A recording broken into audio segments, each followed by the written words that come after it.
All right, good morning, everyone. Welcome to today's webinar. As always, this webinar will be recorded and sent out afterwards to anyone who has registered for attending. I also encourage you to ask questions throughout the entire webinar if you need clarification rather than holding them all to the end. If you do have any more questions, please put them in the question box at the side. Can everyone just give me a quick hello in the question box so that I know you're ready to go?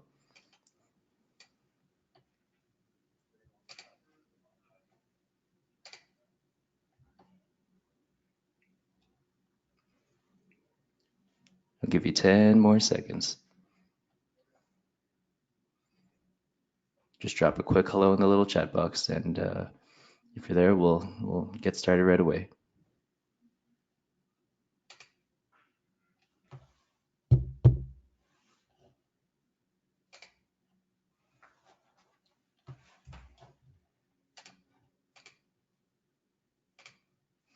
All right, we'll get started. I guess I'll introduce myself first. My name is Lawrence D. I'm one of the content marketing strategists here at Strathcom Media. For those of you unaware of who we are, we provide online solutions for automotive dealerships all across Canada, such as inventory management, online advertising, content marketing, and most importantly, website design and development. With me today is Strathcom's Director of Online Advertising, Nathan Leverette, who will be answering any of your questions or concerns regarding paid search. Good morning. Good morning. My name is Nathan. I'm the Director of Online Advertising, as Lauren said. Pleased to join this webinar. We get a lot of clarification questions from clients specific to paid search advertising. And so we assembled kind of a few of those FAQs to give a little bit more in-depth answers, but we would also love to take any further questions that you might have and get into them. If it's a really, really involved question, we might kind of touch on the answer, and I might take it offline and reach out to you individually or put forward my email address that you can send them to me directly. So that's me. I don't feel like I need to introduce myself any further, give you the life story or anything. So let's just. No, I think everything's fine. Since I work on the organic side of this situation, I think I'll be sitting in the corner begrudgingly as I let Mr. Leverett take it from here. Yeah, fair enough. All right, so why don't we get started? So basically, I wanted to touch on a couple things before we really delve into the FAQs, to give you a couple notes or a preface on the subject. One, when we talk about paid search advertising, we're usually discussing Google search. Other platforms exist, like you might have heard of Yahoo, Gemini, or Bing, of course, and those are less prevalent. But most of the theories that we're going to be talking about are the same. Things like placement or your targeting and so forth. Those theories are all the same. So if I say something like this is in Google search, I might not be talking exclusively about that. It's just force of habit. 95% of our search accounts are in Google. So, and speaking of forces of habits, Google AdWords is now called Google Ads. For those of you who saw their various press releases, that's how they refer to it now. It's Google Ads. So when we used to say Google AdWords, that's what we're talking about now. This is actually one of the few cases where Google bent to match what their competitors are doing, because everyone else was like Facebook ads, Bing ads. That was the name of their platforms. And I think the term Google AdWords made it sound like it was only keyword and search based.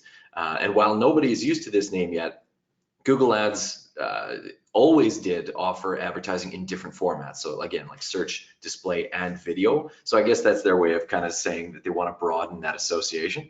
The bulk of our client budgets at this time, as we are automotive focused in our client base, the bulk of the budgets are in search. It is intent based. It tends to get the best ROI. It's a very competitive space. You get people who are, say they're looking for a vehicle to buy or something. You want to get in front of those people, obviously. So most of our client budgets are, the bulk of it goes towards search. And lastly, search advertising, it's very extensive. It's very extensive in terms of how accounts are set up and how they're operated. It's very involved. It's very complex. And most of it is unseen at any given time. But in my department, I think right now we have about 11 account managers who all spend their days delving through the data and trying to narrow in on the best kind of traffic. It gets the bulk of our account managers' attention. So I just thought I'd mention that, because usually when clients talk about their ads, quite often they're talking about what's visible, what they can see, you know, what they see on Facebook, things like that. And you don't see all of your search ads unless you are searching for it in that moment and you're that targeted person. But like I said, it does get the bulk of our account managers' attention because there's a lot going on behind the scenes. That's my preface. Like I said, if you guys wanted to put in questions as we go, feel free. But I think, Lawrence, do you want to tee up the next section there? Yeah, of course. So we'll start with our first question here. Is showing up in first position a must on Google or any other search engine? It's a classic question. We have clients that say, well, my competitor outranked me and I want to be first and so forth. And the short answer here is no, because depending on the urgency of your message, you might want to claim top spot. That's 100% a valid strategy, but there are multiple ad spaces available. In the search results page, they basically increase in price the closer to the top of the page you get. Now, a higher position obviously will affect the click-through rate, because if users search something and they see two ads and both ads are equally relevant from two different advertising parties, over time, yes, they are more likely to click on the top one, right? Just by virtue of the fact that they see it first, they assume this company must know what they're doing, they got the top ad or something. And on mobile, it's arguably more important. Like if you're doing a search on your phone, the first ad covers most of the screen versus desktop, where more ads are visible at once. And we got some screen caps later on that kind of illustrate a few things, but you guys have all seen it. The ads on mobile, they're very prominent, that first one, but on desktop, you see more at once. But ads in other positions do get clicks too. And you can stand out if you have a strong enough message or if you have a reason for people to choose you. The big reason here is that budgets are finite, and the big reason for saying that it's not necessary to be in top position all the time. Because for example, if we were to say there was 10 hypothetical searches for a certain keyword, or pardon me, not 10, let's say 100. If there's 100 hypothetical searches for a certain keyword, on your budget, you might be able to show up in the top spot 20 times and then not show up at all for the other 80, just because it's more expensive. So you're leaving 80 potential searches you don't get to show up for at all with an ad. You might show up organically, but depending on the context of the search, you might not show up at all. Or you could try targeting the second or third position and you'll show up 80 out of the 100 times, right? So you don't have the top spot, but you kind of play the percentages by showing up more often. And that's a judgment call of what your priority is. We have some clients that say, no, I want to be on the top spot for these keywords. Others say, no, as long as I show up, once I get people to my site, there's a good chance that they convert there. So let's try and spread out the budget. It totally depends what your priority is. Over time, the data will show if you get more bang for your buck by targeting a lower position, or if you truly get more conversions on your budget by showing up high. That's something that's, again, it's a judgment call. It's something that we can look at the data and say, hey, it looks like this position gets just as many leads as the other, so why don't we spread out our budget? So that's the long and short of it. And showing up in first position a must? No. All right, perfect. On to our next question that we have here. So some people have Googled themselves, and as the competitor's ad shows up in the results as well. How does that happen, and should it also be stopped? Yeah, and the illustration here I use is like people basically want to call the police on if they see a competitor showing up for, say, their business name, or they say, wait a minute, that guy's not allowed to advertise in my area or something like that, and they usually want us to do something about it. But a little bit of background, this is called conquesting. That's kind of what we refer to it here. The campaign names are called. Conquesting is where clients want to go after someone else's business, right? Eat someone else's breakfast. And technically this is allowed. Search advertising, it's a free market, right? Google, in Google's mind, advertising parties are allowed to bid on keywords as they see fit. Now, the exception to this is if you're a franchise and you're violating the internal rules of your brand, right? So your overarching brand says, hey, these types of keywords we don't want you to do. We're not going to co-op it. For example, if your dealership is part of an OEM program where you have certain approved vendors and the OEM will provide co-op funds based on certain conditions, the OEM will decide what's allowed and what's not, but they police that. Google does not, or Bing does not. If you're part of one of those programs, you can get the OEM to police this. Google does not care. However, search engines do have systems in place to encourage advertisers to be as relevant as possible for the keywords that they're targeting, because over time, if an advertiser is targeting certain keywords and the users don't find that relevant, like say they search for one business or product and they see something else entirely that shows up, the performance of those ads will be poor for the ones that are not what they're looking for. And the cost to bid on those same keywords will go up. Like Google has a system that automatically will start to drive up those costs because they want users to be happy. So they're going to say, hey, you can do it, but it's going to be more expensive. That's their kind of way to kind of passively discourage that practice, but they will not actively prohibit it, if that makes sense. So sometimes it's best to let the competitor punch themselves out and burn through their budget rather than getting sucked into a bidding war. Like we'll have clients that say, should we try and compete against them if they're going after us and they have a higher position? Quite often we'll recommend, no, let them punch themselves out because it's not cheap for them to do that. So let them do it for a little bit. They're probably not going to like the results of them actually doing that. They'll stop and you retain that top spot and you didn't get sucked into a bidding war. So that kind of leads into the next question, but I'll let you tee that one up. It perfectly does lead into this next question. So, should I conquest my competitors? Right. So again, the short answer is you are free to conquest your competitors, and that's something that we can do for you. We typically advise our clients that the performance of those ads won't appear to be very good, right? The performance of the, let's say we divide it all into a campaign in search, a conquesting campaign where you're going after another brand or another business or something.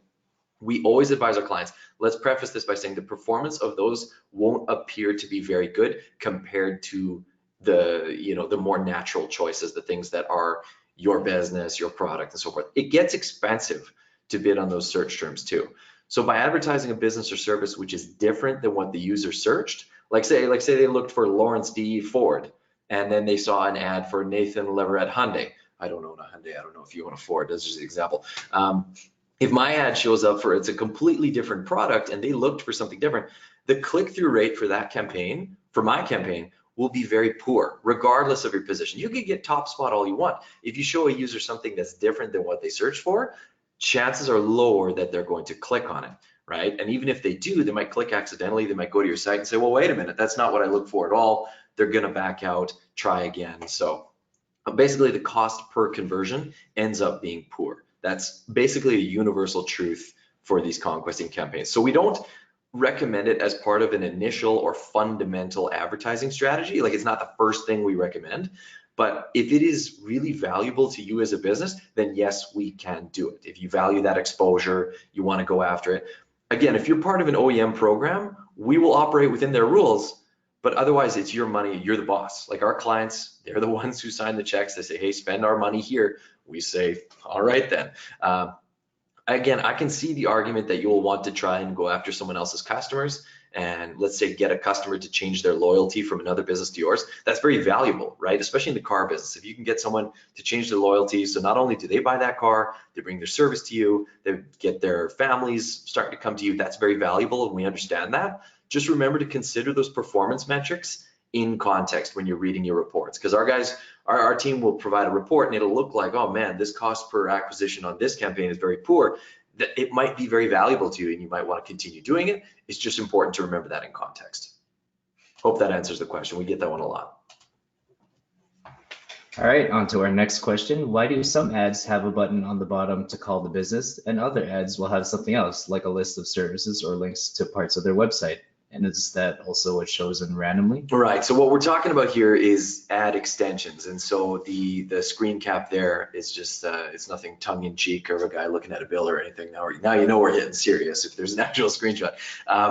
So below the headlines and descriptive text of search ads, you'll see these little content add-ons called extensions. And that's what this question was about. It wasn't specifically about the call button. We get this question all the time about the different content that's there. So as you can see there, the example image that I grabbed, that's on desktop, so it doesn't have the phone button. I just did a print screen of a random search for antivirus, right? So it doesn't have that call button. If you were searching on mobile, it would, right? But you can see how ads look if they are assembled differently. So in that example there, the first 4 spaces are ads. And again, we wrote a blog on how sneaky they're getting, where the only differentiator is that tiny little green box that says ad. But as you can see, the first ad there just has, it looks like it has a bunch of like little snippets, right? It's got like little almost shotgun blasts of the different reasons you should come to them. The ad that's in the second position, you can see below the descriptive text, they've got those links, right? Where it says total security, free trial, small office security. Those are links to different parts of the website. And then under that, kind of in the bottom middle area, it gives the price, right? It says, hey, we've got these products available for this price. Those are different types of extensions. So whether it's a list of services or links to different parts of your site, some ads don't even have anything, right? You'll see, I think it's position 4 there. Yeah, so the fourth one, that doesn't have any extensions under it. It's just the 2 headlines, the link, whatever you want to call that, the display link with the path, which they customize, and then the description, and then there's no extensions underneath that. That was just an advertiser who doesn't make use of those, and they're free to still, you know, bid on those keywords and have an ad show up. It's just a little bit more to the point ad. Some people maybe don't like the clutter and they just opted not to. Maybe they didn't know these things exist, who knows? But basically, so when we're talking about these, those are all manually built by whoever runs your account, right? So especially in the automotive space, we'll have things like a list of products, we'll have maybe your accolades. If you're, you know, the largest inventory in the region, you kind of have a list of reasons why someone should buy there. You can have a link to a map, right? It would have the location extension, that's called. Anyway, so once those are all built, there's a whole bunch of different extensions. We associate those with the campaigns, basically, with whatever groups of keywords are entered. Google will then make a judgment call on which ones to show the users in a given search for your ad. So you might have a whole bunch of extensions available to pick from, and based on the context of the search and what has historically been effective with your ads, like say one of the extensions had a really positive effect on the click-through rate for users in that region, this time of day, whatever, then those extensions are selected. This is done via Google's algorithm, and machine learning, that's a big concept we're not going to get into right now. It's kind of a hot button in the industry right now. Like, how does Google choose to show you certain things? There is no one best extension. So I can't sit here and say, well, the call button is the best one, because some clients really value having that call button in their ads, but other clients, depending on the campaign, they would rather have the user actually come to their site first, right? Because if you do a search and the ad has that call button, the person does that, they call you, and that's all well and good. But maybe some other campaigns, it's more suitable to get the person on your site first. Like if you wanted to show off an offer or let them poke around an inventory, whatever it is. Like it's a total preference. It depends on the intent of the campaign and how users behave over time. So ultimately, you want a large sample size before determining which extensions really work best for your advertising. Even then, some extensions will work well for most users, but other extensions might work better for other users, and the algorithm will help show the ideal content. All right, perfect.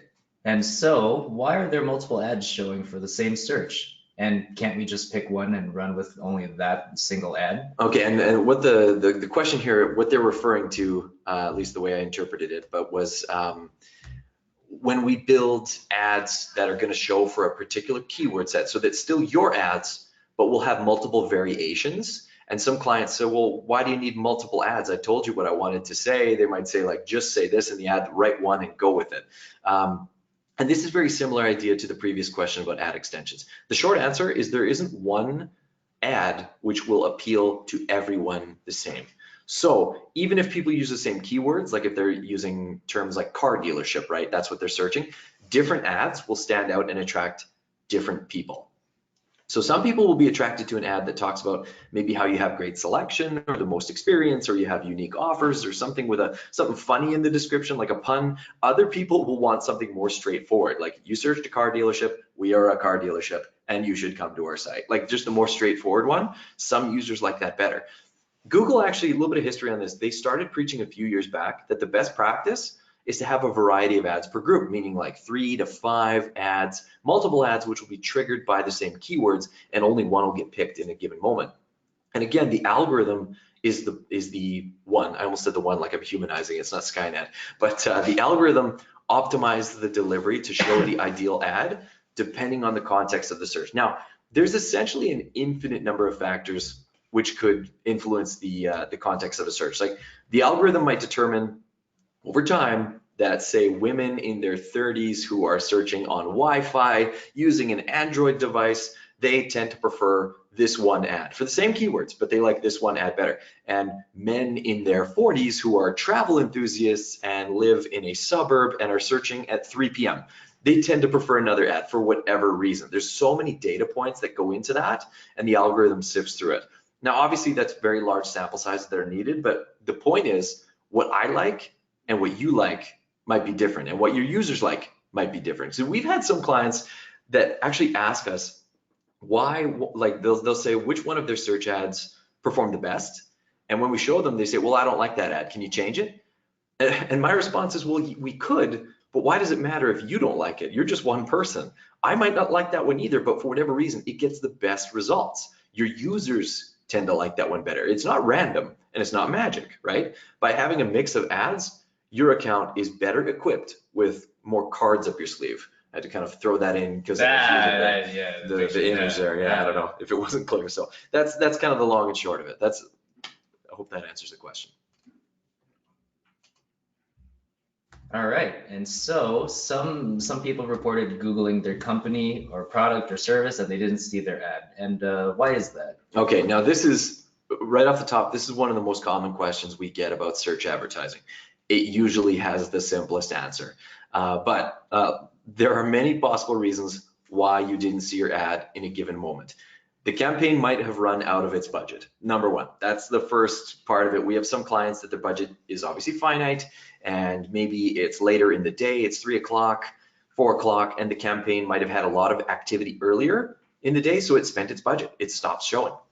Another one is you might be searching from an area outside of the targeted location, like say you're a manager of multiple locations and your locations are in certain regions that you're not currently located, and when you Google that, you don't see an ad because we're not targeting your area. That could be a reason. Also, the campaign might be set to deliver ads on a schedule. Like I said, like if you have a campaign where it spends its budget earlier, you might want to spread your budget throughout the day because you might have noticed that people who search for you between midnight and 6 a.m., those people maybe don't have high purchase intent. But until the data shows that, you don't know. Another reason is we might be excluding recent visitors to avoid spending additional money on people who already have found you. So if you're a business owner and you've already been to your site a few times, we can bid differently on people who have already been on a given website, basically using a remarketing list. Because if they've already found you, do you need to advertise to that person? Right? It's a judgment call. Now, surprisingly enough, we get this question from clients who are searching for something that they don't even advertise, right? So like, for example, many of our dealer clients, they advertise their new vehicle sales, but very few will advertise other departments, like say parts and service. So they will search something like oil change and they expect to see their ad. They call us up like, I want an ad here, where's my ad? But we never set up a campaign for that because they didn't want to. They might have said, hey, we don't get co-op funds for our parts and service, or they might have wanted to just focus the budget pushing new sales. If we weren't told to build it for that, there's no guarantee that we're going to have every possible service related to your business. We're actually compiling a bunch of these common reasons for why a search ad didn't show up in a blog post. I believe that's going to be on our website tomorrow, just kind of like an FAQ on this particular question, or I guess I should say it's not an FAQ, it's common answers and just logical reasons why. So that will be available for reference, both for clients and for our staff to copy and paste from, because we get that question very, very often. And there's usually, once we take a look, there's a simple answer. The most common one is the daily budget ran out, but there's a lot of other possible reasons too. It's a good question. It's worth, if you're ever concerned about it, give us a shout and we can figure out why. All right, perfect. That ends some of the preset questions that we already have. Now we'd like to open the floor for any other questions that somebody else may have. Yeah, I hope those answers weren't too either short or too long. This is, especially search, like the questions are very, you can get talking for a long time. So I might have cut some of those short, but reach out if you want more detail. Any questions from the participants?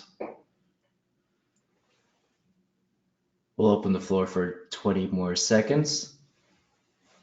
Or if you're frantically typing out a long one, maybe just type in like, wait, I got one, and then type out the long one. We'll know to wait.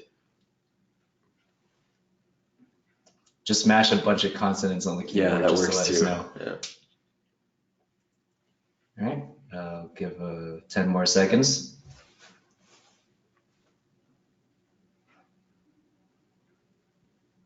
Maybe the 6 questions that I picked were the questions they had. Here's hoping.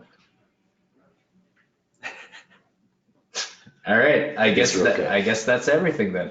All right, thank you everyone for attending today's webinar and submitting your questions. As always, we'll be sending you a copy of today's webinar via email. I also want to say thank you for Nathan for being here with us today to talk about your questions and answers. My pleasure, thank you. If you have any other questions, you can always contact your online marketing manager or even email Nathan directly at nleverett@strathcom.com. That's NLEVERETTE@strathcom.com. I'm on the website. You'll find me. Can confirm. I've seen his Yeah. headshot. And for our next webinar, we're going to be talking about mobile site optimization with our web team lead, Boris Callis. In this webinar, we'll show you how to make sure your website performs and looks great on mobile devices. And that will be on September 6th at 12:30 p.m. Eastern Time. Thank you guys very much for attending today's webinar. I hope you guys have a wonderful day. Thank you.